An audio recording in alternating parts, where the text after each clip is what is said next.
no one could hear me. I just heard. Thank you, Markus, for pointing that out. Welcome to today's medical webinar, the last one of this year, and a little bit earlier than normal in our monthly time slot, because I hope next week most of us are enjoying a well-earned holidays. But last but not least, this year we want to talk about UEFA injury study in this webinar. And for that we have two guests. But before I get them on the screen, maybe a really brief introduction of why we thought this webinar was important. The UEFA injury study is almost running for 25 years. And has produced valuable data and valuable insights into injuries, injury risks, and also solutions to prevent those injuries in football over all these years. And we thought it was well-earned time to highlight that and share with you some of the background of the study, but also how it implemented and implicated practice. So that's why I have two excellent speakers here today, or excellent experts here today. First up, Markus Walden. Hi, Markus. Thanks for joining us. Hello, everybody. Markus is, on the one hand, an associate professor, but he's also an orthopedic surgeon, and he's the lead of the football research group who is running the injury study. And these are the colleagues of Markus Walden. Probably everybody knows Jan Ekstrand, the instigator of the injury study, if I'm not mistaken, Markus. And then we have Martin Hägglund, good colleague of yours as well, physiotherapist. We have Anna Hallen, we have Hakan Bengtsson, and Michael Davidson as well. Those are the people who are not here today to share their expertise, but definitely part of the study. And then we also have Luca Stefanini. Luca, welcome. Good evening, everyone. And Luca is the medical director of Juventus FC, and he's perfectly aligned to share with us the practical experiences of the information the injury study has provided. As usual, we have comments where you can put all your questions to the speakers. We will start off with a few questions I have for the speakers, but first a few questions at you that I will share here in the screen right now. Based on your experience on the pitch, and this is not for you, Luca and Markus, this is for the audience. What do you think is the most common injury in professional football? And please put your answers in the chat. And the other question I have for you, how many injuries per season do you typically handle on your team? And this is just a bit of an idea for us to get a bit of an insight of your experiences. And that's going to help us in the discussion later. So while I'll put my energy to Markus and Luca, please think about these two questions. So what do you think is the most common injury? And how many injuries per season do you typically handle on your team? And put those in the comments. And then we'll get back to these in a little bit.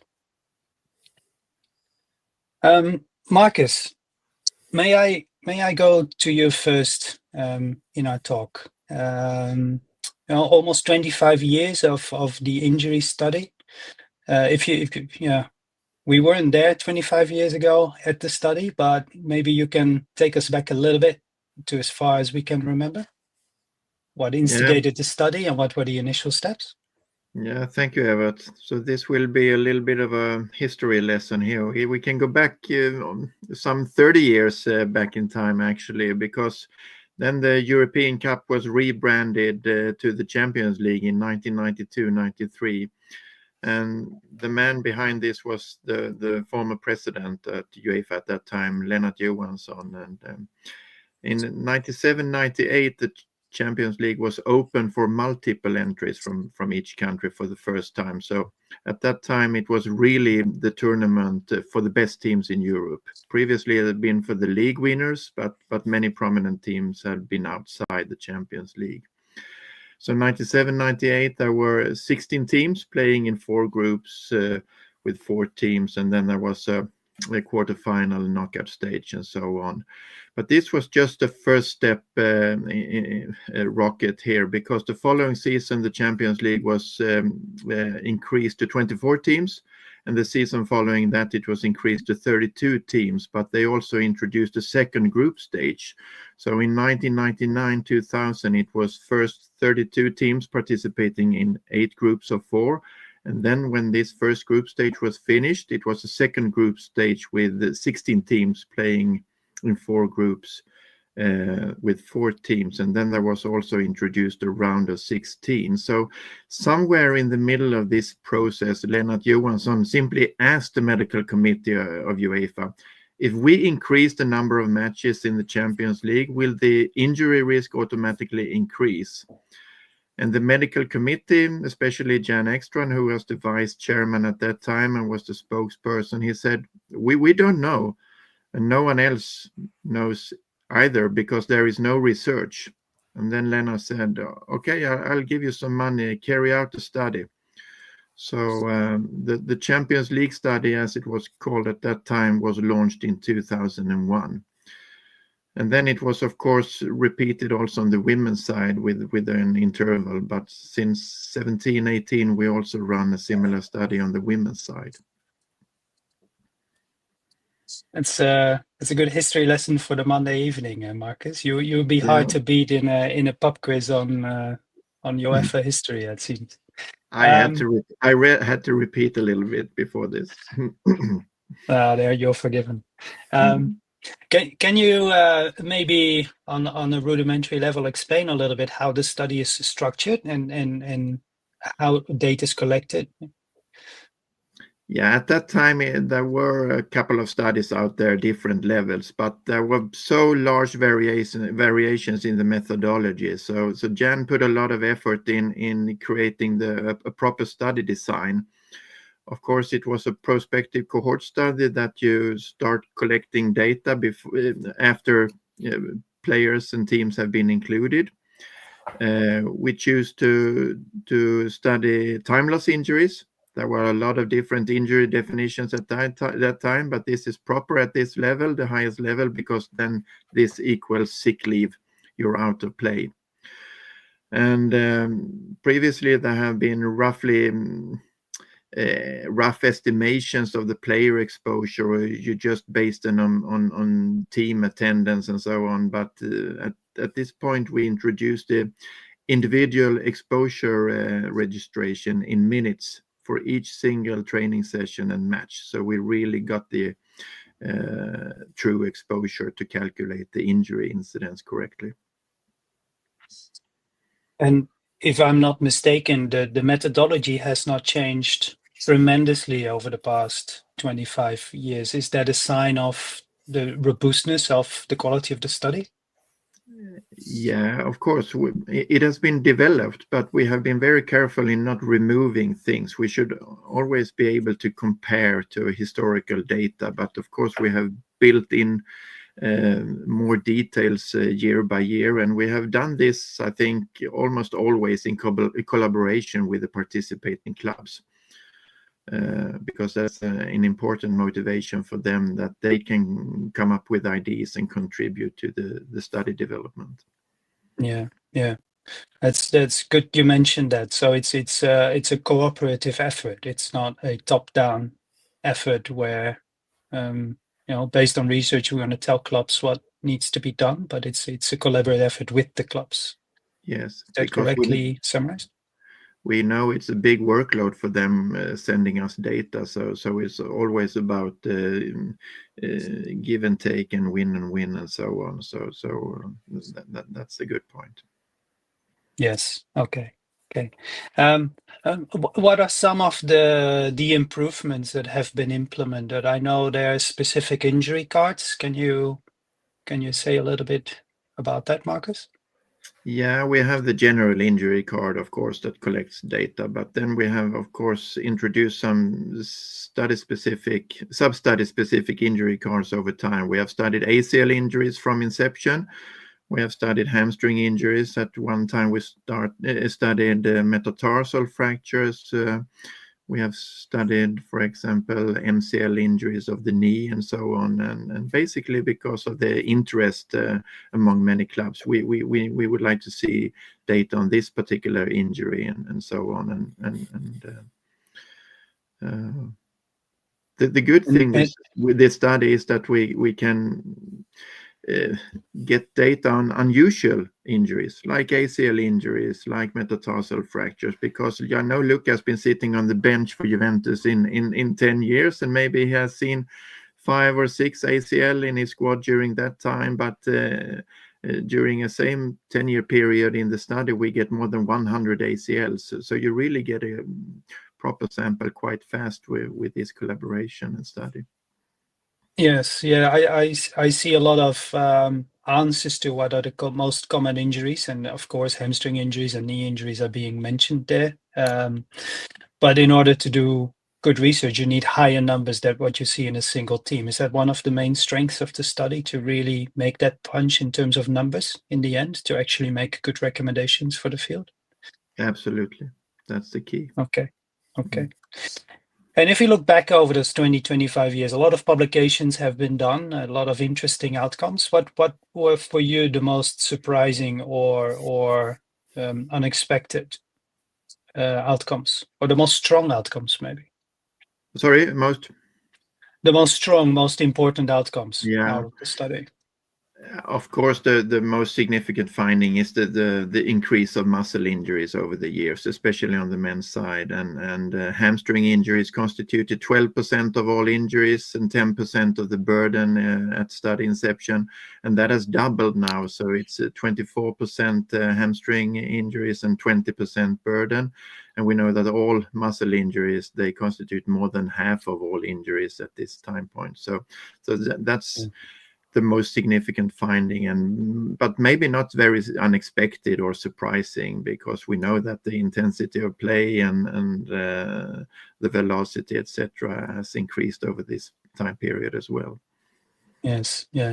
Let's park that thought a little bit until later for further discussion. There's already a question on that also in the comments. This goes a little bit to the load issue, but let's get back to that later. I would like to go to you, Luca, for a little bit. Sorry, Markus, but I want to include Luca. You just said it's of benefit for the field as well. Luca, can you explain a little bit about your practical experiences? How do these research findings out of this study, and maybe others also, align with the challenges that you experience on the pitch? Yeah, first of all, I want to say that Juventus has shared the data since the beginning of the study, except for 2 years, which for different reasons we didn't participate in the Champions League. Precisely because I believe that results provide important feedback that are useful not only for the medical staff, but for all the club, I think. This is very important for us because, for example, I can tell you that this example, Juventus medical department is equipped with a quality management system for the medical department only. And we have, among the indicators of performance of the medical staff, we included the possibility to stay in line with the European average in terms of injury. And so this is very important for us because we share the data practically, not only inside the medical staff, but to all the club.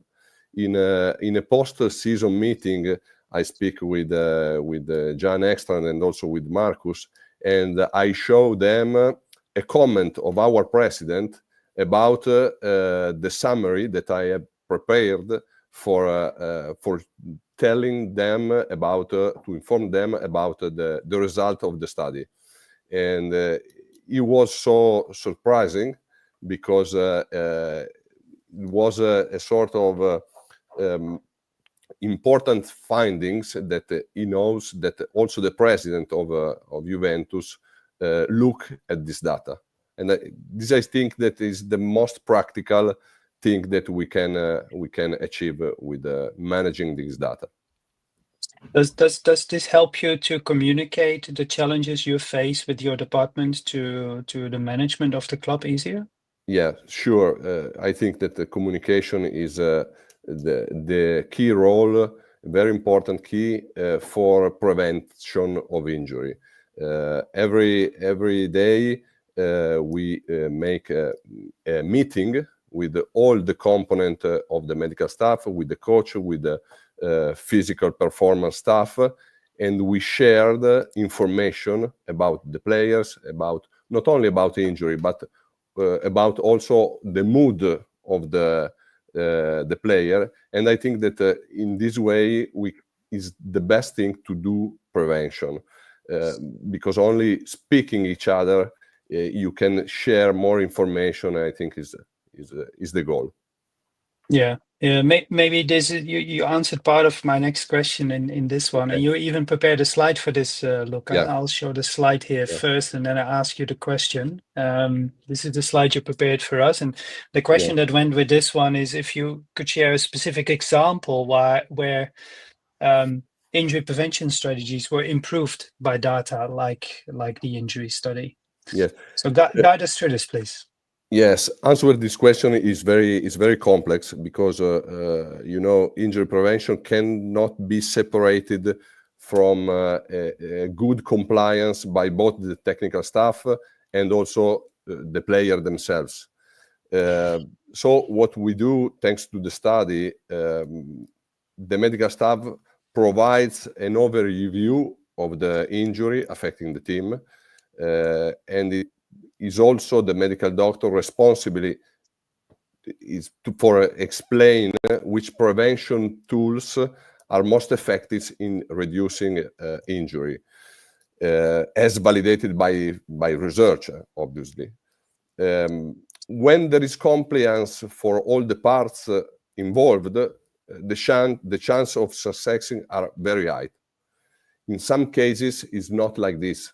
Okay, for example, what we can do for preventing re-injuries, we have to look at the biological healing, we have to study preventive exercises, and I think the most important thing is to respect a gradual progression of return to play.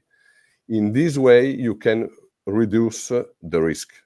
And as you can imagine, for doing exactly these 3 points, is necessary to be in line with all the figures working around the player. That makes sense. Yes, to me it does. And then as a follow-up question to this, maybe I'll remove this one. You also prepared another slide, which is this one. Yeah. And this was based on the question, what do you see as your biggest challenges, or not yours, but team doctors in general, I think, today in professional football, and how does this data help you to address those? Yes, the primary task of the team doctors is to make a correct diagnosis. Often, as you can imagine, it's difficult to do this because we have many pressure from the media, from the club, from the players, and so it's difficult to make also a prognosis that is because we don't have time to reflect, to think about every aspect of this process. So the data may help us, the data from the study, to understand if we are in line with, for example, a recovery time from injury. But we have also to understand that explaining this slide is important to speak about ready for what, because that the player can be ready for return to activity that is different from return to sport, that is different from return to play, and is also different from return to competition. Our goal is return to play and return to competition. We have to manage also this aspect with the technical staff, because, for example, I change many coaches, and there are some coaches that once the player come back with the team, and also when is in the phase in return to sport, and the coaches want to manage the players in the group. But in some other cases, there are some coaches that want the players to come back when it's ready to competition. And so it's different, because you have to speak, you have to communicate very well with the coach, with the technical staff, in order to understand what they want. Yeah. And then this gets me maybe to a little bit of a different aspect of the injury study as well. It's already also mentioned in the comments that someone finds it very encouraging to hear, Luca, that the team approach that involves strategy by all athlete support members, even if Juventus is doing that, that's a big kudo to your organization.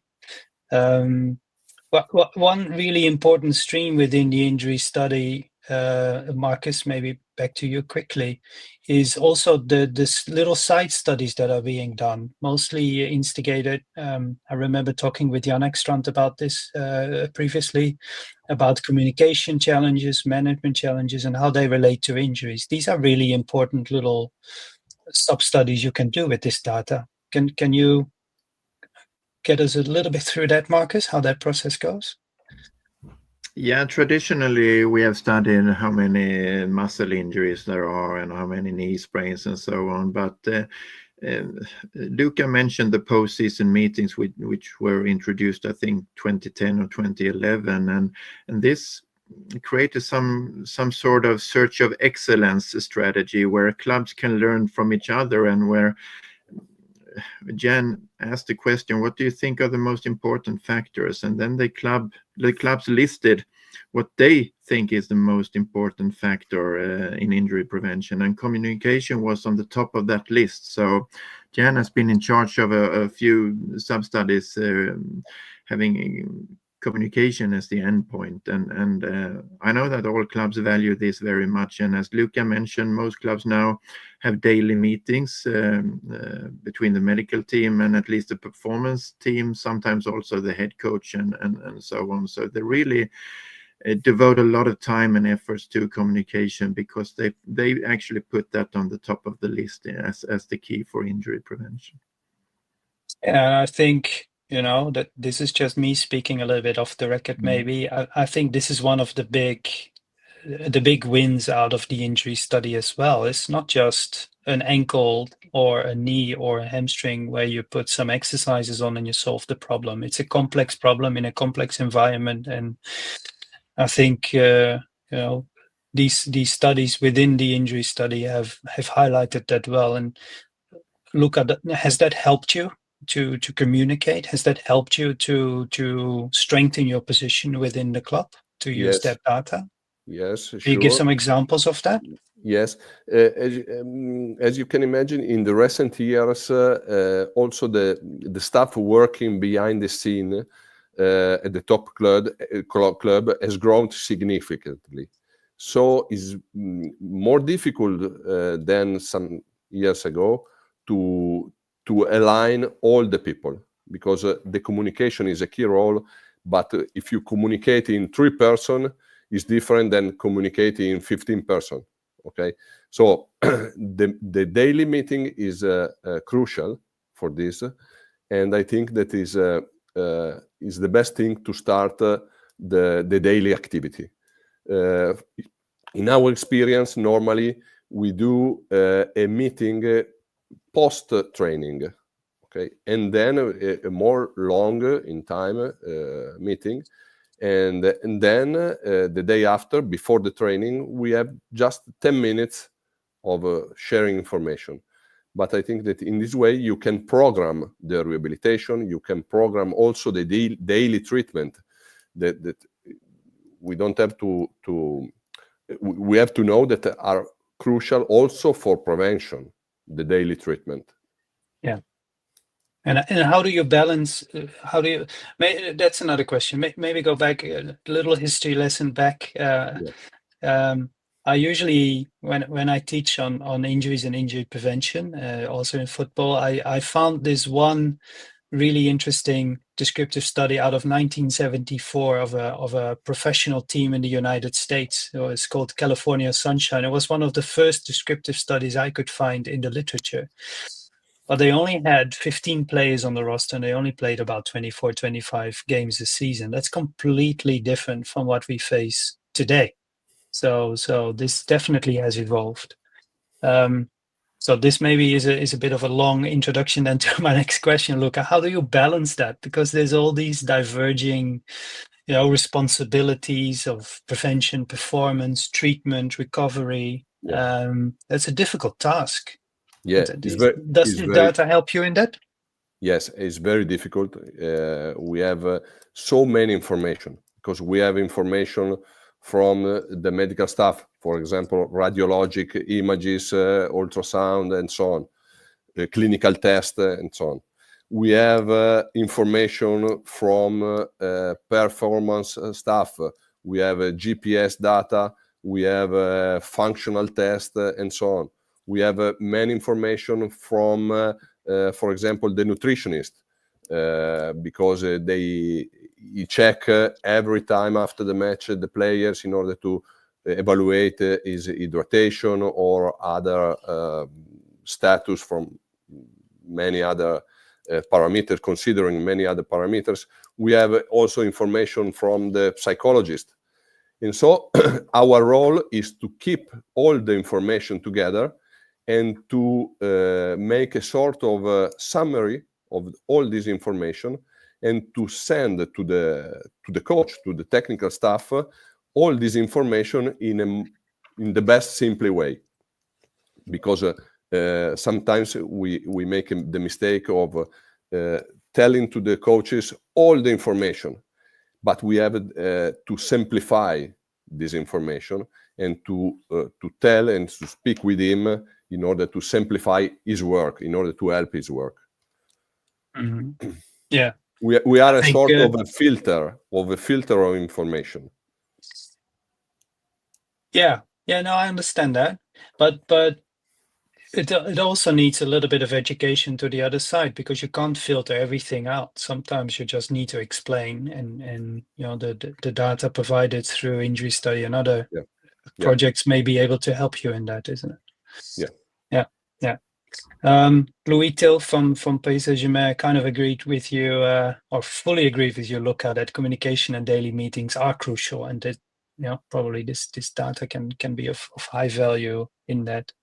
There's another comment, Marcus, maybe pose this one at you, from Mark Waller, saying that it's to be able to compare your own injury trends to the norm is very valuable, and of course the injury study provides that. Was there a rationale behind this, to do this, or was it just originally as a standard report? Because this is a good bycatch then, isn't it? Yeah, that's a good point from Mark, because in the beginning of the study we didn't put much effort. We made a season report for all teams involved, and we presented it for the clubs and UEFA, but there were no individual club reports. But nowadays we put a lot of effort in giving the clubs feedback, not in real time, which would be preferable, of course, but they get 3 season reports, one after the preseason, one mid-season, and one post-season. And they are supposed, as Luca mentioned, to share this within the club, also to the president and CEOs and etc. And the good thing with this report is that you get the average result for all clubs involved, so you can benchmark yourself against the average of all clubs. And if you've been part of the study for many years, you can also compare with your own historical data. Are we better this season than last season's preseason period, for example, and so on? Because we know that injuries, they have a slight variation from season to season and so on. But any big changes should lead to some kind of thinking and investigation in the club. So most clubs appreciate this, and that's part of the win-win situation. If you send us data, then we will send you something back that is valuable for you. Yes, and we've seen a few cases in the media lately where the medical department is under scrutiny for a high number of injuries, for instance? Is this data then, if you compare that longitudinal to the mean, also helpful to kind of protect, protect is maybe the wrong word, but to support the medical staff? Quiet. Is that for me or for Luca? No, I think it was more of a general remark. I think Yeah, if okay. you can benchmark and you can show that injury rates go up or go down, or you're not different than anyone else, even though you have maybe more injuries, or it's kind of a helpful document to show that you're doing a good job. But maybe that's just a random thought of myself. I don't know, Luca? Yes, if I can say a comment, sometimes the media give to the medical staff many pressure because of injury and injury and injury. And sometimes with this data, we can explain to the player or to the technical staff or to the board that if we play at high level in Champions League, it's normal to have this kind of injury. It's normal because we are in the average with the other top teams. And when the media push, sometimes it can be difficult for the medical staff, for the medical doctor to explain that it's normal to have this kind of injury. And our task is to make make the player able to play healthy. But I know this, but sometimes it's normal when you play to have injury. We have to accept it. Yeah. Yeah. I think that's important. The only thing is that the longer you go without a particular injury, the closer you get to that injury. So what has been very difficult to study or explain is the clustering of injuries. Because maybe in Juventus they haven't had any ACL injuries for 2 seasons, and suddenly they have 2 in 3 months, and then they are scrutinized and exposed to media criticism and so on, even if they have been the same medical team working with the team for many years, and so maybe that's something that can go back and say we haven't had an ACL for 2 or 3 seasons. Now we have 2, but we're still in the normal range of the injury risk, etc., etc. Yeah, it's always difficult to predict what's going to happen next week, of course. So it's probably based on averages. But then, what actionable lessons for improving injury prevention or rehabilitation can we get out of the available injury study data? Maybe first you, Markus, and then to Luca, this question. Yeah, I think maybe someone is very disappointed that we haven't shown a big reduction in injuries over the years, but we have actually shown a small decline, and many seasons it has been stable. And I think you can flip the coin around. Normally, you would perhaps expected an increase in the injury risk season by season, and I think this search of excellence approach is very good, because we know that no single club is good in everything. If you have favorable results for muscle injuries, for example, then maybe you have less favorable results for joint sprains. So when club exchange their models and how they approach different injuries, they can always learn from each other to get better and push the limit a little bit more season by season. So I think that's and the postseason meeting and the season reports are very important in this aspect. Yeah.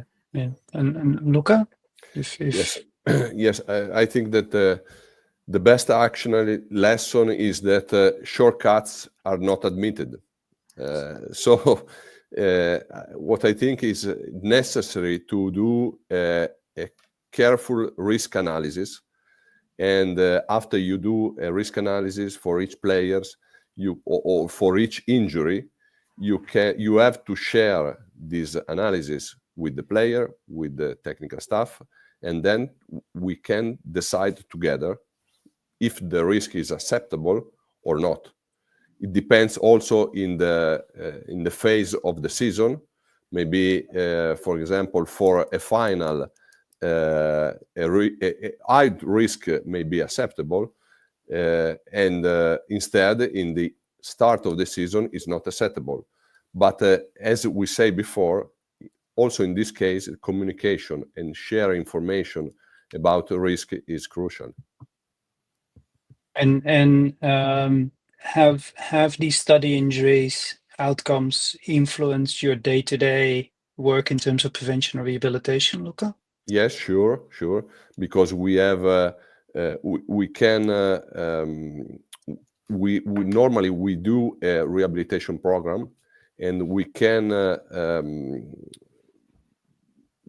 look our program and the program and the time of recovery that normally the other competitors, European clubs, have for recovery, and so we can understand if we are in line or we are too aggressive, too risk too high, or we are too conservative, and so we can change our strategy. Also, it's not only one injury that influence our job, but if the average is very distant, we have too many distance from the average, we can change something in our strategy. Yeah. And zooming out, Markus, back to you then. If you look at all the outcomes of the injury study over time, are there any findings that have influenced medical provision in football that you are aware of? The only thing we know for sure is that UEFA dropped the second group stage after the 23-24 season and went back to only one group stage. And of course, we don't know. IFAB is the one setting the rules and changing the rules. So maybe our trend analysis showing more muscle injuries, and we have shown that many of them occur in the end of a game or in the end of the half. Maybe that has indirectly influenced the choice of allowing 5 substitutions and so on, but we don't know for sure. Hopefully our study has contributed, but it's difficult to know.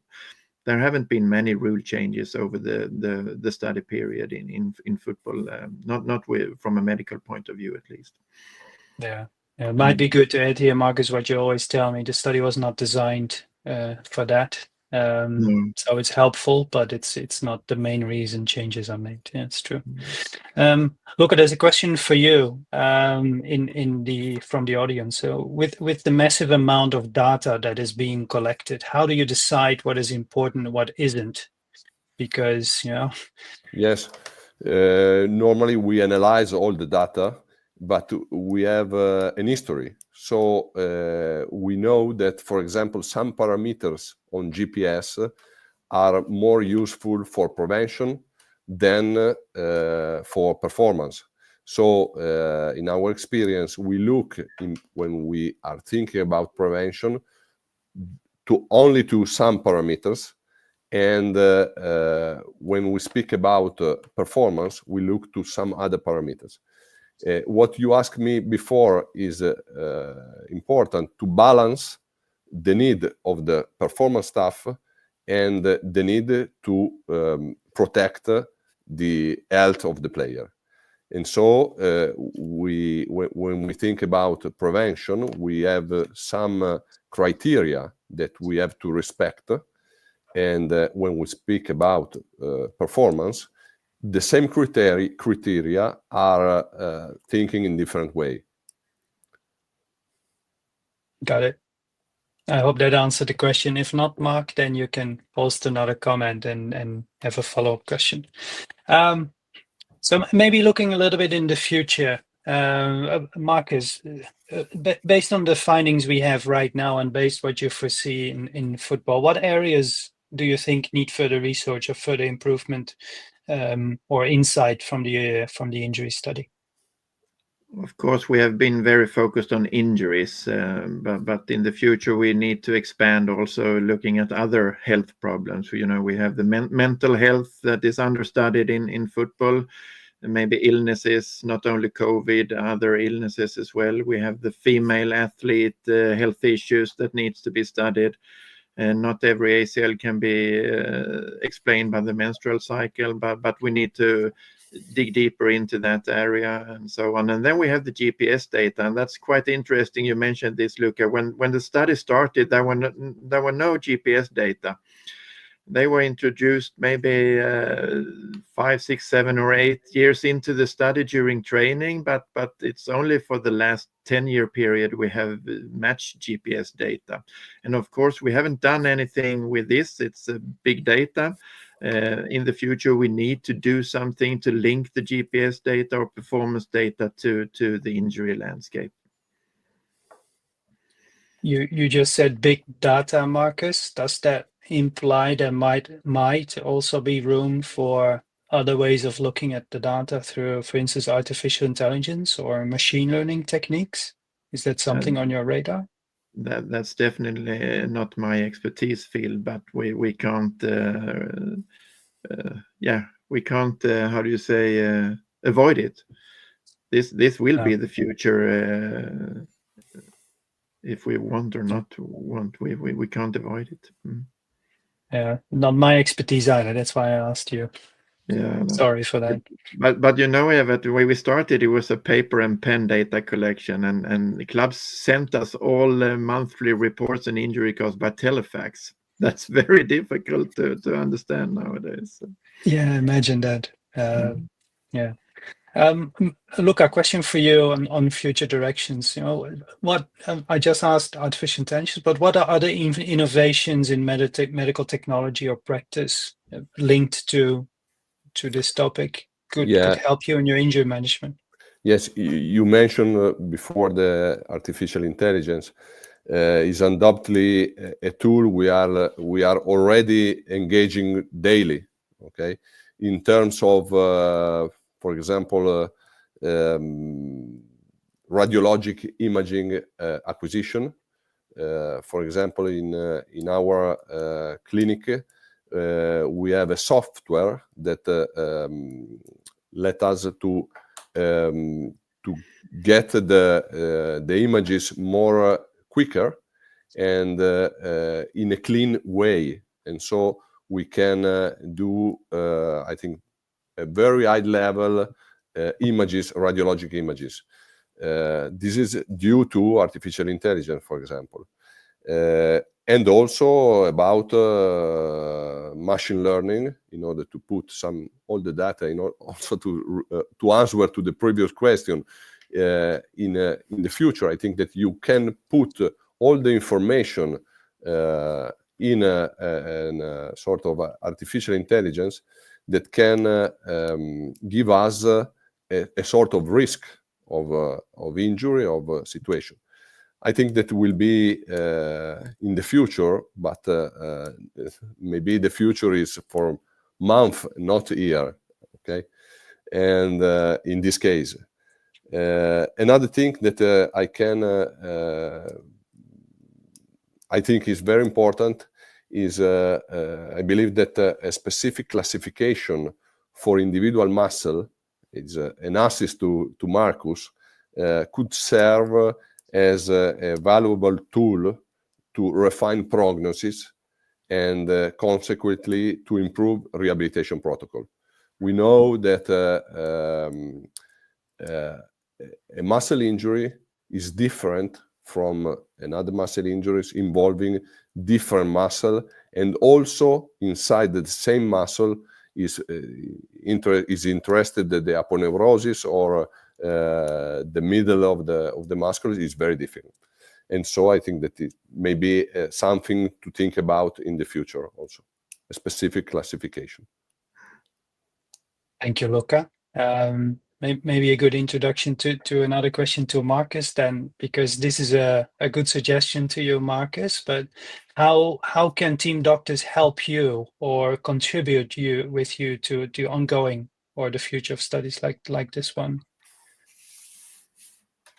Yeah, of course, we would like all doctors at this level to be positive to research, and I think we should see it as I mentioned before, as a win-win situation. If you do the work and submit data, then we will work very hard to give valuable reports and data back so you can benchmark and compare. And also, I think we have shown that team doctors and other medical staff, they can also develop the study. They can contribute with research ideas, study questions, new study forms, etc., etc. So it's really about working together to get the best out of the study. So collaboration is the key, and see it as a win-win situation. Yeah, perfect. That introduces a question from the audience to you, Markus, more general. Are there any incentives offered to help clubs comply to study protocols, and how do you ensure quality of data collection across clubs? Yes, good questions, of course. Yeah, we have Håkan and Anna working full-time with checking the data and helping the clubs to record properly, and we also have now people from UEFA Medical, especially Kat, is helping us here, and of course, garbage in, garbage out is something we would like to avoid. So we put a lot of effort in having a many pages manual where we have all definitions, we have fictive examples, how to complete the injury cards, etc. So everything should be very clear. But we know that if you're new to the study, if you're a new club entering the study, it's always difficult in the beginning, but we are here to help you and guide you from the beginning, because there need to be some kind of chaperone or controller. You cannot just put data into an open registry without control. So that's a good comment, and that's important. Yeah, I know that there's a lot of work behind the scenes being done to ensure the quality and the validity of the data in your offices, Markus. So it's not as easy as people think sometimes. Another question, and maybe to you, Luca, with your practical experiences. We've been talking about GPS, but apart from using GPS to monitor player load, are there any other ways to measure player load? Because in lower resource settings, and this question is from someone from Africa, they don't always have a GPS. Are there any other ways that you can recommend for clubs to measure that? Yes, I think that the most important thing is to have not only eye. Okay, you have to measure something. If you have the possibility to use GPS, is okay, but also other more simple parameters are okay. For example, asking every day the effort from a scale from 0 to 10 about the fatigue is very simple. And after each training session, we ask to all the players our scale, their scale, in order to understand a simple data that is important. When you can also create an individual profile of the player, and you can match to the data about the training session, the effort in the training session, and so you can have also an idea that is very important sometimes, also the feeling of the player. Then we have some biologic parameters. For example, we do 4 blood tests per season. The first one in the start of the season, and the other one every 3 months. And also with this parameter, we can monitor the health of the player, not so much the performance, but the health of the player is important to check. But I think also that there are some physiotherapeutic tests that can be useful to check. Our physiotherapists do a daily assessment of the player, and so we can use all these simple parameters to understand the condition of our player, not only with the technological like GPS. Yes, there's other ways. We've been used to other ways when we didn't have GPS yet. So and that was helpful too. Question mark is on the data integrity and privacy, on the conflict when sharing data. Of course, that's all very, very well tightened. But can you go into that a little bit and explain? Yeah. First, we never report individual team data or individual player data in reports or articles. It's always group data. And data nowadays are stored in restricted and secure cloud service. So it's completely secure where you need a specific login.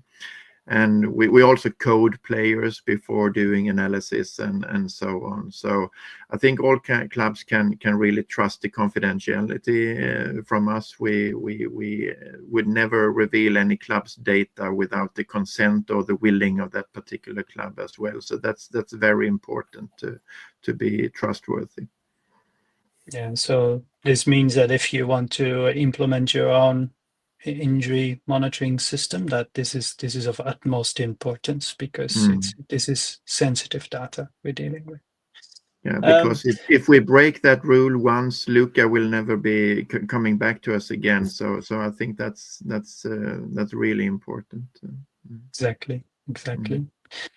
There's been an interesting use of the injury study data as well, but it has a bit of an introduction. Karl-Heinrich Dietmar from Bayer Leverkusen mentioned somewhere before in the chat already that it's game-changing, apart from communication, to also have the head of medical and performance in the board of the club to be more powerful.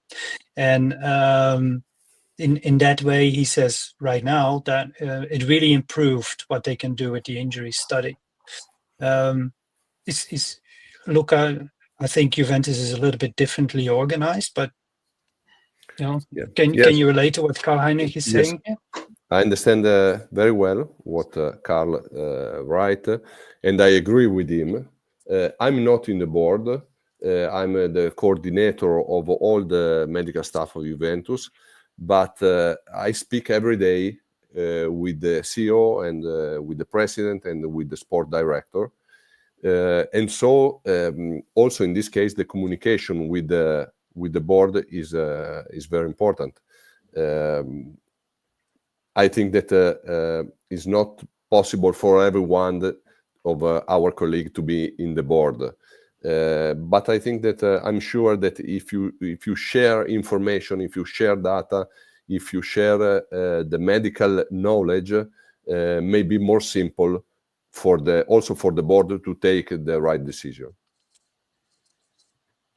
Yeah, could be the saying, knowledge is power in this case, because if we know what's happening to our players medically speaking, it helps us to take good care of them and have that final edge.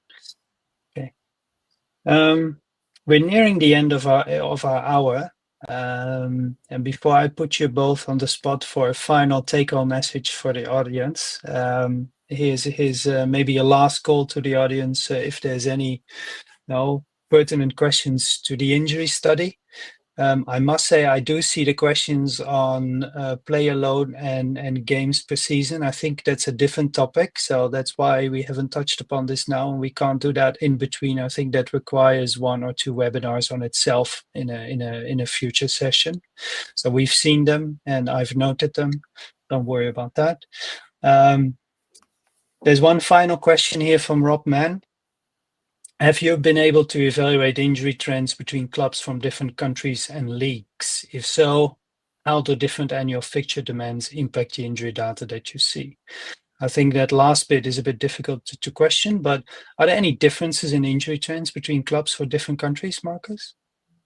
Yeah, it's difficult in one way because we only have up to 3 or 4 clubs from each country, so we cannot speak for the whole league of that country. We have the best clubs involved, but we do see some difference between different zones of Europe. For example, we have seen more ACL injuries around the Mediterranean countries, perhaps because of the climate and the pitches and so on. So we cannot extrapolate our findings to the rest of the clubs not being in the study, unfortunately. Yeah. If I can add a comment about this, if I can, also the data, for example, in our case of Juventus, about injury, vary very much from one season to another one. So it's difficult to compare one season with another season. And so I think that it's very difficult to answer to this question about trends between different countries, because they change also in the same club. There's a little bit of the difficulty, right? If this could be my take-home message, the injury study is group data from a large group of clubs across Europe, and it's aggregated mostly. While on the pitch, you're dealing with your own club, and you need to make decisions within that. So translating those two together is one of the difficult tasks I think you have, Luca. And one of the important tasks you have, Markus, to provide the data Luca can use. But Markus, if I can ask you one take-home message for the audience, what would that one be? One take-home message. Yeah, I think the take-home message is nowadays we prioritize women's injuries as much as we do with men's injuries. We have a women's elite club study running also since 7 years back in time, and hopefully this year we can include 20 teams in that study. So we grow also here to try to answer. There are many similarities, but there are also differences between the study cohorts and the injury panorama. For example, quadriceps injuries is a big issue on the female side, and it's not very big on the men's side. So that is something we need to explore further during the coming years. Good. And Luca, do you have a take-home message for your colleagues? Yeah. 3 points. The first one is no shortcuts in defining a rehabilitation program. The second one is the importance of communication in the staff and with the other staff of the technical and coaches and so on. And the last point is to share with all the figure around the player the risk analysis of injury in order to decide all together. Thank you. And thank you, Markus, and also thank you, Luca, for joining us for this hour. Interesting insights, if you can ask me. And I think, judging from some of the questions, this is not the last we're going to speak about these data. I think that there's more to say about it. Women's, we haven't even touched upon that. We talked more about general. And I think GPS and load data in relation to injuries is also an interesting one to explore in a future webinar. So stay tuned for that. And before I send everybody home, maybe a shameful plug on the medical symposium that will be in February, 4 to 6 February in Lugano. There's still places available to join us there. And these topics that we've discussed today are also on the agenda for those 3 days in Lugano. So without holding you back any further tonight, thank you very much. And I'll see you next webinar, which will be in February, because January is a bit short-sighted, also in front of the symposium. So see you next time. Thank you all. Thank you, Markus, and thank you, Luca. Thank you to everyone. Yeah, thank you, everyone. Goodbye. Bye-bye. Good night.